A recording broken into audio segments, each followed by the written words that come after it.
تورات کتاب اللہ ہے، زبور کتاب اللہ ہے، انجیل کتاب اللہ ہے، باقی صحائف کتاب اللہ ہیں، ان کی تلاوت اللہ نے نہیں فرمائی، فرمایا وَإِنَّهُ لَتَنزِيلُ رَبِّ الْعَالَمِينَ، رب العالمین نے اس کو نازل فرمایا، تِلْكَ آیات اللہ نتلوها، رب العالمین خود اس کی تلاوت فرماتے ہیں۔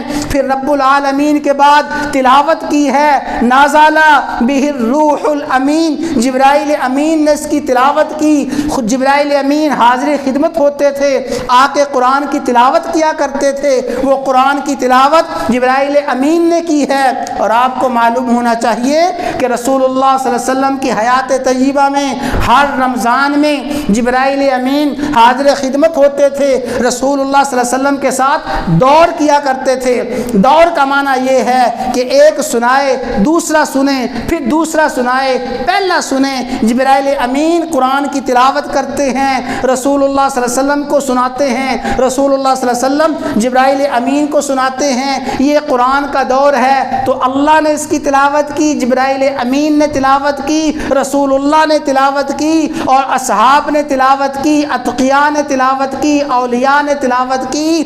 آج یہ بات چیلنج کے ساتھ کہی جا سکتی ہے، لوگوں روئے زمین پہ ایک ہی کتاب ایسی ہے، اس کی تلاوت سب سے زیادہ ہوئی ہے، سب سے زیادہ اس کو پڑھا گیا ہے۔ قرآن کے علاوہ کوئی کتاب ایسی نہیں ہے جس کو اتنا پڑھا گیا ہو جتنا قرآن کریم کو پڑھا گیا ہے۔